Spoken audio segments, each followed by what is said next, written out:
5 orang tewas dalam peristiwa kebakaran di Jalan Tambora 1, Kecamatan Tambora, Jakarta Barat. Sementara itu 1 orang tewas akibat kebakaran di kawasan padat penduduk di Bukit Duri, Tebet, Jakarta Selatan.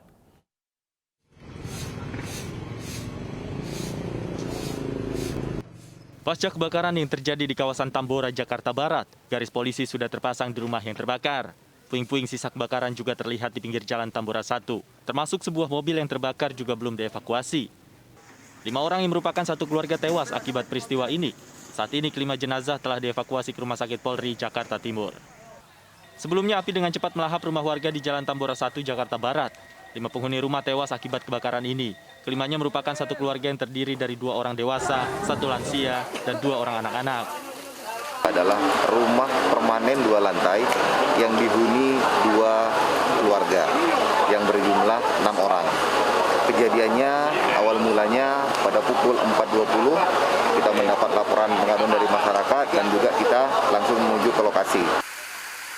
Api baru bisa dipadamkan 1 jam kemudian dengan melibatkan 21 unit pemadam kebakaran. Di Jakarta, tim liputan iNews melaporkan.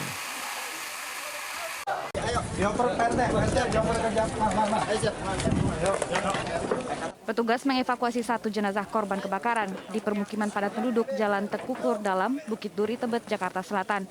Identitas korban diketahui sebagai Tota Sihombing, perempuan berusia 55 tahun. Jasad korban ditemukan saat petugas pemadam kebakaran sedang melakukan pendinginan di lokasi kebakaran. Korban tewas akibat terjebak di lantai 2 rumah saat berusaha mengamankan harta bendanya dari kebakaran. Korban itu menurut data yang kami peroleh, korban itu kakak ipar dari pemilik rumah. Saat korban ditemukan itu posisinya telentang. Jadi sebagian tubuhnya itu sudah tertimbun oleh atap. Kebakaran menghanguskan 4 rumah di wilayah permukiman padat penduduk di Bukit Duri, Tebet, Jakarta Selatan. Api diduga berasal dari salah satu rumah warga yang lupa mematikan kompor. Dari Jakarta, Helmi Sajambati, iNews melaporkan. Sementara itu, pemirsa, 3 orang dalam satu keluarga di Kota Sibolga, Sumatera Utara tewas dalam kebakaran rumah. Korban yang terdiri dari ayah, ibu, dan anak itu dimakamkan dalam satu liang lahat.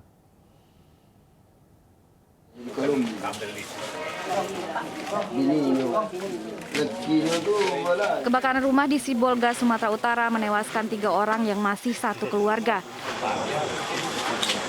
Ayah, ibu, dan anak berusia 3 tahun terjebak karena tidak bisa membuka pintu saat api membakar bangunan rumah mereka. Ketiga korban ditemukan terpisah di dalam rumah yang terbakar. Terpisah. Yang paling kecil itu keponakan saya itu saya sedih kayaknya meraih pintu. Kemudian bapaknya ada di belakangnya. Si adik saya sendiri, adik sepupu saya almarhumah ini saya lihat itu coba keluar dari belakang. Tapi ya mungkin itulah mungkin udah ajal. Isak tangis keluarga mengiringi ketiga jenazah ketika dimakamkan dalam satu liang lahat. Ketiga jenazah dimakamkan di pemakaman Muslim Ujung Sibolga. Dari Sibolga, Sumatera Utara, Raymond, iNews melaporkan. Beralih ke informasi lain, pemirsa, aparat Polres Maluku Tengah dan warga desa Tamilau, Kabupaten Maluku Tengah terlibat keributan. Belasan warga Tamilau dan 7 anggota polisi terluka dalam insiden tersebut.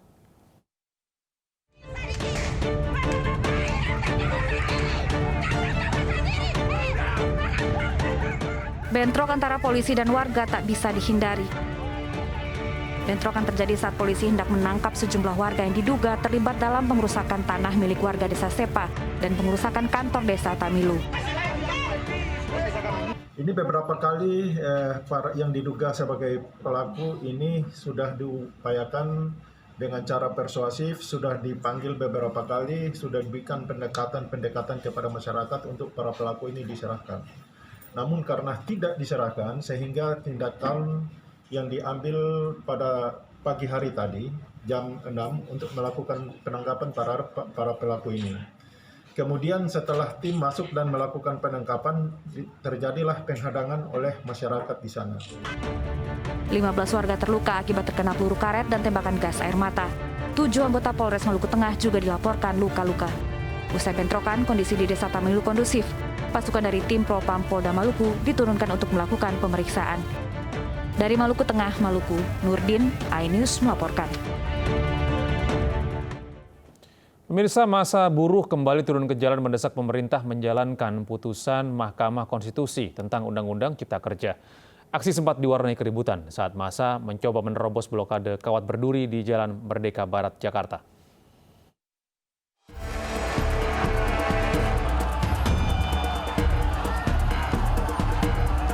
Unjuk rasa buruh di kawasan Patung Kuda Jalan Merdeka Barat, Jakarta Rabu siang sempat diwarnai ketegangan saat massa buruh berupaya merobohkan blokade kawat berduri dan beton pembatas yang dipasang polisi.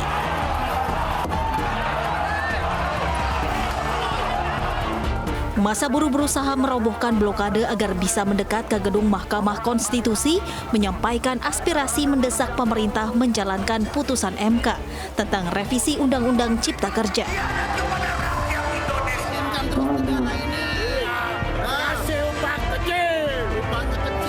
Gagal merobohkan blokade polisi, massa buruh akhirnya menggelar orasi di sekitaran Patung Kuda.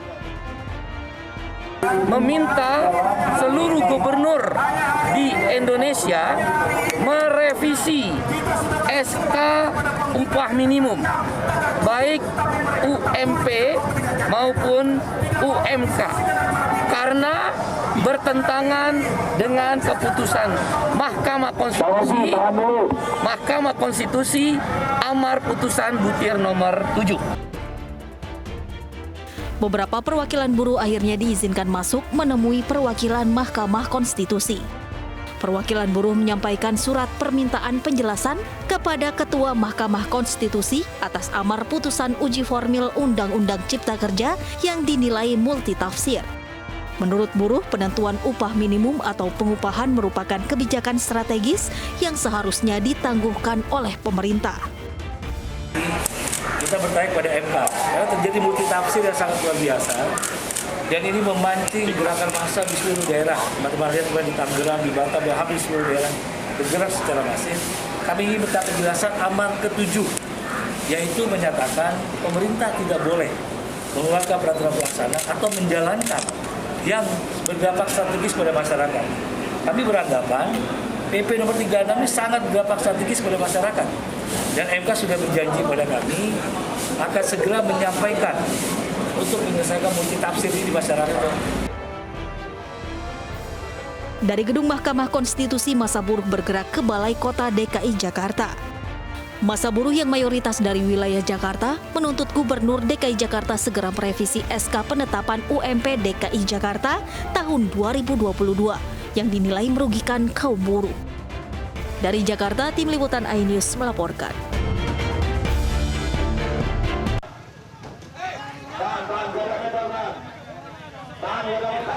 Keributan terjadi antara massa buruh yang akan demo dengan buruh lain yang enggan mengikuti aksi dan memilih tetap bekerja. Peristiwa ini terjadi saat buruh yang akan demo sweeping ke pabrik di kawasan industri Pulau Gadung, Jakarta Timur.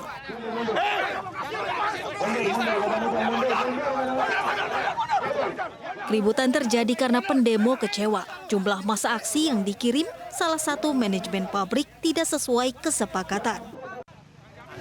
Dan kita melalui mobil komando sudah berkoordinasi dengan para pihak perusahaan. Mereka berjanji bahwa hari ini atau berkomitmen bahwa hari ini akan mengirimkan massa aksinya. Jadi ini bukan serta-merta kita datang langsung minta massa, serta-merta kita geruduk, kita enggak. Aparat yang ada di lokasi akhirnya melerai hingga keributan bisa dihentikan. Massa buruh kemudian bergerak ke Patung Kuda, bergabung dengan buruh lain menyuarakan protes kebijakan pemerintah soal besaran kenaikan upah tahun depan. Dari Jakarta, Rio Manik, iNews melaporkan. Sementara itu, massa buruh di Tangerang menolak upah minimum yang ditetapkan Gubernur Banten. Pendemo menutup satu lajur jalan hingga menghambat arus lalu lintas.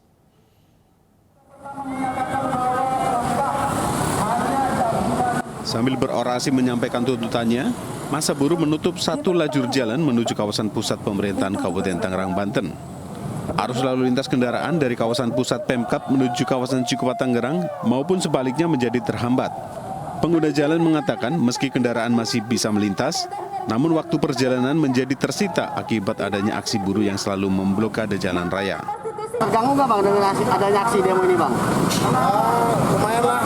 Udah berapa lama Bang lagi Bang? Saya baru keluar ini.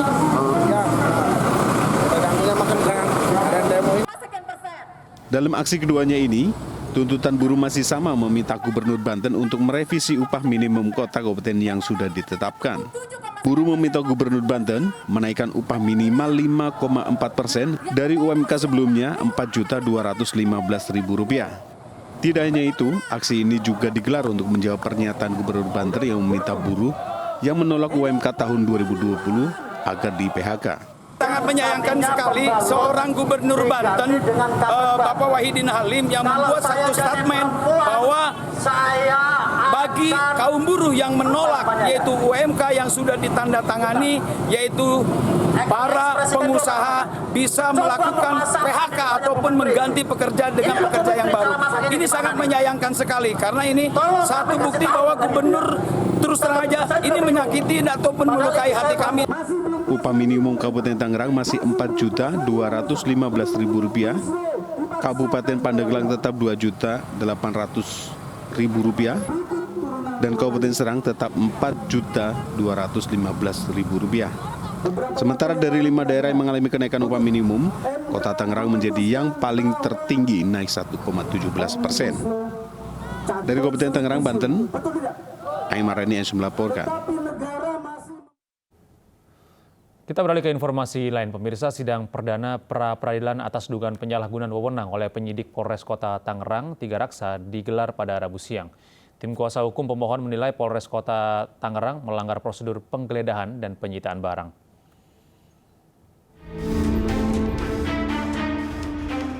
Pengadilan Negeri Kelas 1A Kota Tangerang menggelar sidang perdana pra-peradilan atas dugaan penyalahgunaan wewenang oleh penyidik Polres Kota Tangerang Tigaraksa dalam kasus dugaan pelanggaran merek Inoak. Sidang perdana ini beragendakan pembacaan surat permohonan pra-peradilan dari tim kuasa hukum pemohon, yakni PT Inoak Osaka Internasional. Kuasa hukum menduga ada pelanggaran dalam proses penggeledahan dan penyitaan barang, di mana penyidik tak menunjukkan surat tugas dan juga tanpa disertai aparatur setempat. Selain itu, terdapat 20 barang bukti yang dianggap tidak termasuk dalam pelanggaran merek, juga turut disita petugas tanpa disertai tanda terima kepada pemohon. Harapan kami supaya kasus ini dihentikan dan juga semua kasur-kasur yang disita ini agar dikembalikan, terutama dalam hal penegakan hukum untuk penanganan pelanggaran merek ini penting diberikan hak-hak kepada klien kami dalam hal prosedurnya seperti yang tertuang misalkan di Perkap 2019, Perkap nomor 8 tahun 2009 dan juga kurang lebih Perkap 8 nomor 8 tahun 2009. Sidang lanjutan rencananya akan digelar hari ini, beragendakan jawaban atas pemohon pra-peradilan yang diajukan pemohon. Muhammad Ardi Ilham Elias, iNews melaporkan.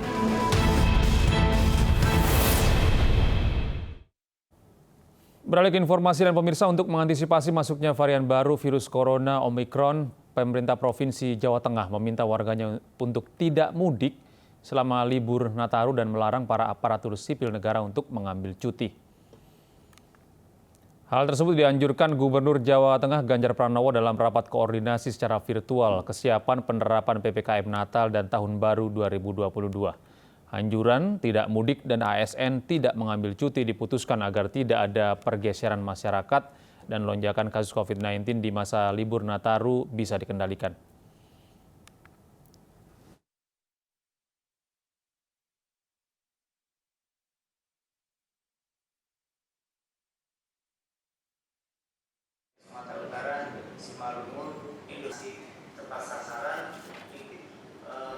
Sebelumnya pemerintah akan memberlakukan PPKM level 3 pada 24 Desember 2021 hingga 2 Januari 2022 untuk semua wilayah, namun keputusan tersebut dibatalkan. Anjuran saya Warga Jawa Tengah yang ada di luar Jawa Tengah, Anda tinggal di situ saja, nggak usah pulang ya. Rayakan Natal, mungkin Tahun Baru di tempat itu sehingga tidak terjadi pergeseran yang banyak. Atau warga yang sekarang ada di Jawa Tengah saja, tidak usah pergi kemana-mana. Untuk waktu 3 minggu kami... Pemirsa, belum tercapainya target vaksinasi nasional menjadikan serbuan vaksinasi massal terus digencarkan di sejumlah daerah. Lebih dari 24.000 dosis disediakan di wilayah Jawa Barat dan di Kalimantan Timur, 1.500 jiwa ditargetkan telah divaksinasi akhir tahun ini.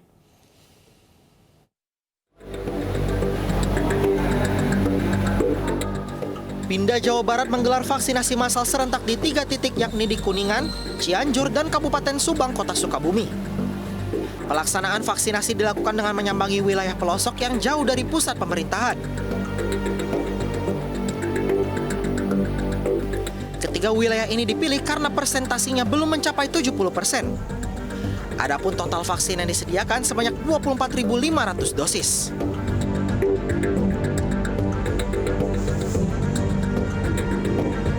Dari pimpinan, target yang harus kita capai khususnya di Jawa Barat ini harus mencapai 70% di bulan Desember ini. Sehingga kita mengejar target, seperti contohnya kita laksanakan di Kabupaten Subang ini, di samping kita melaksanakan secara massal, ada juga kita melaksanakan kegiatan secara door to door.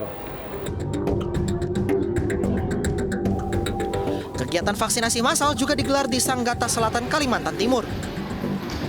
Kaltim menyediakan 2 dosis tahap 1 dan 2 vaksinasi AstraZeneca dan Sinovac dengan target 1.500 jiwa.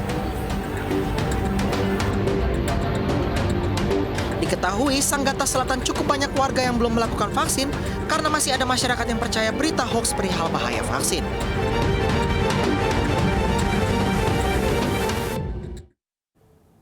Pemirsa, menyusuri desa terpencil tidak menjadi hambatan bagi MNC Peduli untuk terus berbagi kepada sesama di tengah pandemi COVID-19.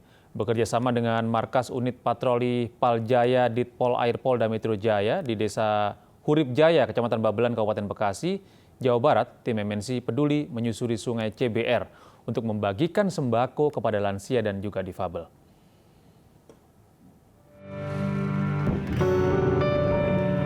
Dikelilingi hutan mangrove membuat akses menuju Desa Hurip Jaya, Kecamatan Babelan, Kabupaten Bekasi, Jawa Barat sangat sulit ditempuh.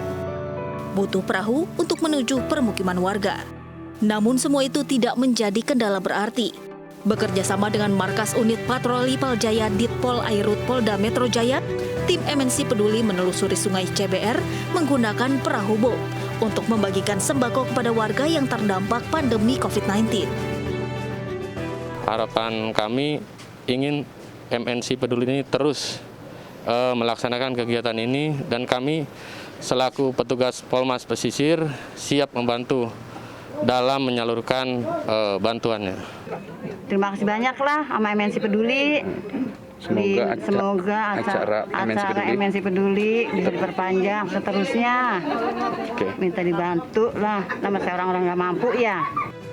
Selama pandemi, MNC Peduli rutin menyalurkan bantuan kepada masyarakat yang terdampak.